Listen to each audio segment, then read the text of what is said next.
Sons and daughters. They arrested our people. Some were taken to Abuja, some were in state CID. After the elections, we know what we passed through to bring back our children. So we are not happy. We have never seen this kind of election before. You want to go for election, you were kidnapping people. Police, the soldiers, they was what they used. Upon all the intimidation, upon all the money they spend, the old people said no. It's AI and okay they want. And they did it. We won. So we are telling them now to give us back our mandate.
Please, Mr. Speaker, take this message to the appropriate quarters so that our mandate will be returned back to us in peace and not in pieces.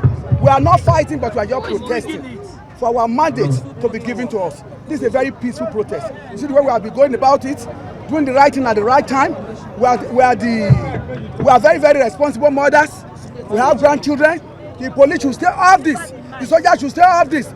INEC should bring all the papers in their possession so that they will read, they will review and give us back our mandate. Without that, we are going to be protesting in the streets every day. If possible, if we come out in the night, we will do that. Because we fear nobody, because the Bible says, fear not, for I'm with you always. As one you fear not. Fear not. Speaker of the House of Assembly, fear not. Be able to tell them the truth, whether they like it or not. I want to tell you that the Edo State House of Assembly as a body is known for its pursuit of equality and the justice of all Edo persons. And I also want to assure you that government have enough institutions to redress any form of injustice that is meted at.